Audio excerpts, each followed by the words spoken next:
Guys, Ellie here in the garden, and today, well, I'm cleaning up this mess and I'm doing something a little uncomfortable, for me at least. And today, that means clearing out this garden behind me. Let me take you on a bit of a journey. Hey guys, so like I said, today is not a great day for me in the garden because it's a pretty sad one. Many of the things in this garden have started to die back, and that is sadly just part of the seasonal change. So today's mission is essentially going to be me stripping this garden back to essentially its bare, naked form. So I'm going to take you along on the journey. I will show you some of the things that I'm removing and explain why I'm removing them. But for the most part, this video just acts as a reset for the garden, so we can start prepping it for whatever comes next. So I'm actually going to start here with this marigold, and I'm just going to pull out this bamboo stake. It's not required anymore. And then I'm going to remove this entire plant. I am including the root system. If it doesn't break off completely. Okay, no.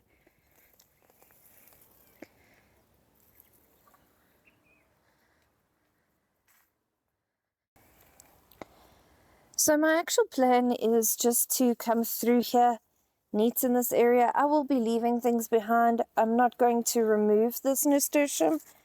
It'll get sprayed before we start planting so that we can reduce any pests that may be on it. For now, I'm just going to remove some of this dead growth, or dry growth if you will.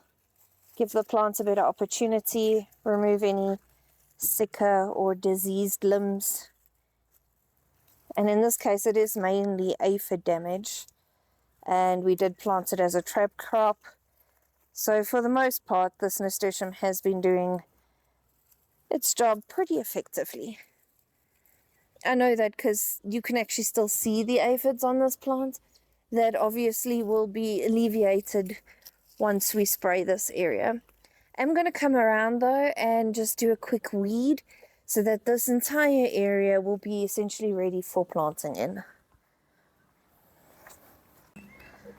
Right, so next up I'm going to focus on this general area over here. I'm going to be removing these two marigold plants as well as this gooseberry and the remaining bean plants here. Most of these plants have died back because it's their time within the season. Some of them, like the beans, have had a little bit of aphid damage. And honestly, it's just time to call it quits for them.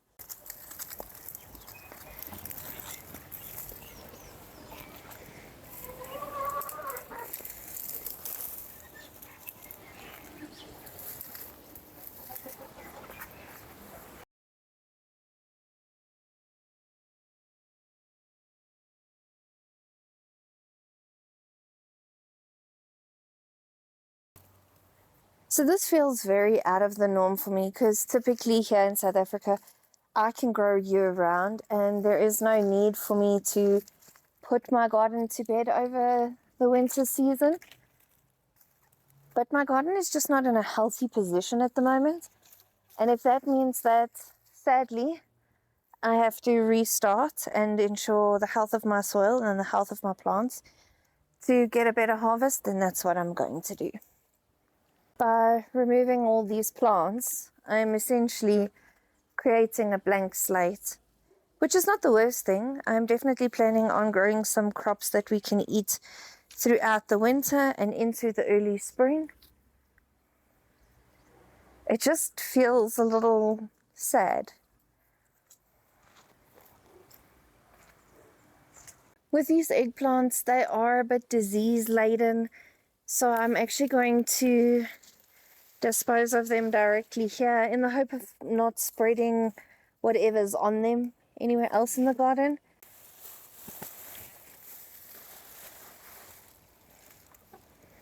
I'm not a fan of pulling plants out. I am typically one of those people who will try and nurse it until you can't anymore.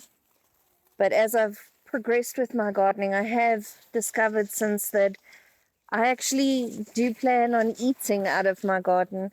And sometimes that requires you to make some of the pretty rough decisions and forgo things so you can plant new healthy things.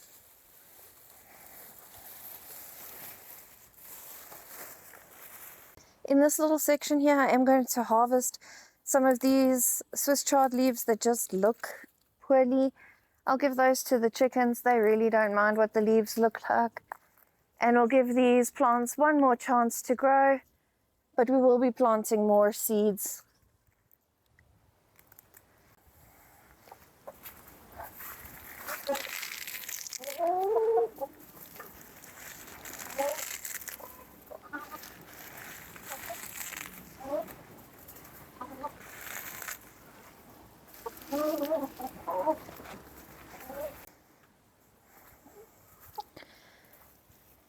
Now what I'm going to do is I'm actually going to trim this lavender bush back. It is a very prolific plant and it does seem to take over. I don't want to get rid of it completely, but what it does is because it's so large, it actually casts a shadow, and the plants that are growing in this area don't get enough sun. So the best option for us is then to come along here and just cut it back.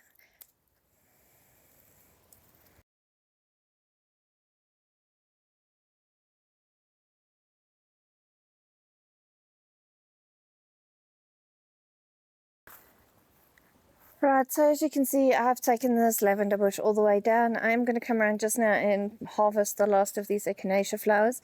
I do have one here that has gone to seed or has dried and made seeds. I'm just going to roll my thumb over the cluster on the top here.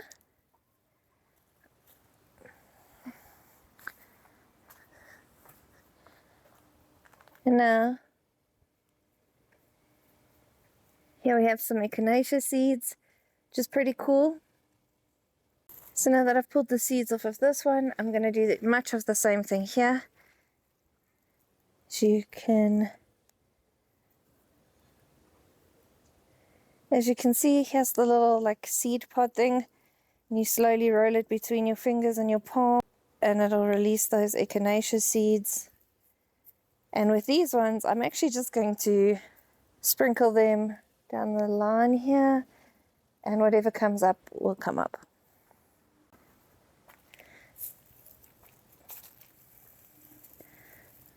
While I'm here, I am just going to remove this marigold as well as this weed. My intention is to grow a fair amount of leafy green vegetables and a handful of our favorite root vegetables, things like carrots, beetroot and turnips, things that we can store for long term as well as use in our winter cooking. The other day when we were out here in the garden, we actually planted out these mustard greens. As you can see, multiples have come up. So now there are way too many in this container. But what I am going to do is I'm going to leave them to get a little bit bigger. As you can see, most of these have already got their first set of true leaves. They've got their second true leaf. I'll actually come around here, thin this little row of mustard greens out and transplant them into our garden. Right, so my next step is going to be planning out my space and seeing what exactly I can plant out in this area. So because I want this garden to be as successful as possible and grow as an abundance of food, I am going to do a little bit of planning on this particular garden.